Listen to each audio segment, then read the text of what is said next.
June 20 வெள்ளிக்கிழமை. தியானிக்கும் தியானம். நான் அவரை தியானிக்கும் தியானம் இனிதாயிருக்கும். சங்கீதம் 104:34. கிறிஸ்தவ வாழ்க்கையின் முக்கிய பகுதிகளில் ஒன்று தியானமாகும். எவ்வளவுக்கெவ்வளவு ஆண்டவரை நாம் தியானிக்கிறோமோ அவ்வளவுக்கவ்வளவு அவரை பற்றிய வெளிப்பாடுகளை பெற்றுக் கொள்கிறோம். கர்த்தர் யோசுவாவை அழைத்தபோது அவரை தியான வாழ்க்கைக்குள் வழிநடத்தினார். இரவும் பகலும் நியாயப்பிரமாண புத்தகத்தை தியானித்துக் கொண்டிரு என்று கர்த்தர் ஆலோசனை சொல்கிறதை வேதத்தில் காணலாம். யோசுவா 1:8. அப்படிப்பட்ட தியானத்தால் ஏற்படும் பலன் என்ன? வேதம் சொல்கிறது, அப்பொழுது நீ உன் வழியை வாய்க்க பண்ணுவாய், அப்பொழுது புத்திமானாயும் நடந்து கொள்ளுவாய். யோசுவா 1:8. யோசுவாவின் நாட்களிலே நியாயப்பிரமாண புத்தகம் மட்டுமே இருந்தது. பழைய ஏற்பாட்டு பரிசுத்தவான்கள் அதிகமாகவே கர்த்தருடைய பிரமாணங்களை தியானித்தார்கள். தாவீது சொல்லுகிறார், உமது அடியேனோ உமது பிரமாணங்களை தியானிக்கிறேன். சங்கீதம் 119:23. நான் பிரியப்படுகிற உமது கற்பனைகளுக்கு கையெடுப்பேன். சங்கீதம் 119:48. புதிய ஏற்பாட்டு காலத்திலே வாழ்கிற நாமோ அவர்களை காட்டிலும் அதிக பாக்கியவான்கள். நமக்கு நியாயப்பிரமாண புத்தகத்துடன் சேர்ந்து முழு பழைய ஏற்பாடும் புதிய ஏற்பாடும் கிடைத்திருக்கிறது. இயேசு கிறிஸ்துவனுடைய வாழ்க்கை தியானிக்கத்தக்க இன்பமான வாழ்க்கையாகும். கல்வாரியை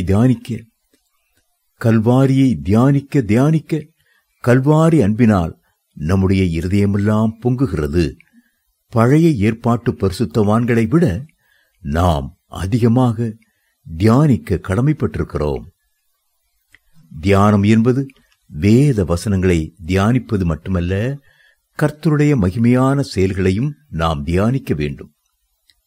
சிருஷ்டிப்பை பார்த்து என் ஆண்டவர் எவ்வளவு மகிமையாய் இவைகளையெல்லாம் சிருஷ்டித்திருக்கிறார் என்று சொல்லி அவருடைய ஞானம், அறிவு, கிருபைகள் எல்லாவற்றையும் நாம் நன்றியுடன் தியானிக்க வேண்டும். அவருடைய வல்லமையான கிரியைகளை தியானிக்கும்படியாகவும் நாம் அழைக்கப்பட்டிருக்கிறோம்.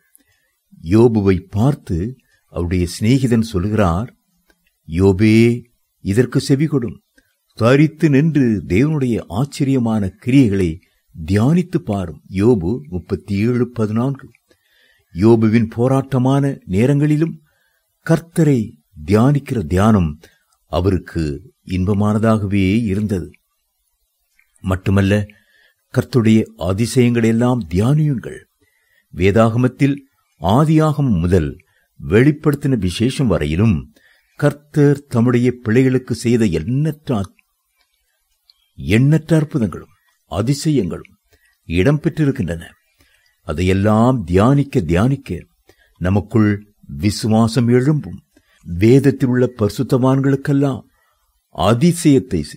அதிசயத்தை செய்தவர் எனக்கும் நிச்சயமாகவே அதிசயத்தை செய்வார் என்ற நம்பிக்கை உண்டாகும். தேவ பிள்ளைகளே, அதுவே நாம் அற்புதத்தை பெற்றுக்கொள்ள வழிவகுக்கும். என் இருதயம் எனக்குள்ளே அனல் கொண்டது, நான் தியானிக்கையில் அக்னி மூண்டது. அப்பொழுது என் நாவினால் விண்ணப்பம் செய்தேன். சங்கீதம் 39:3.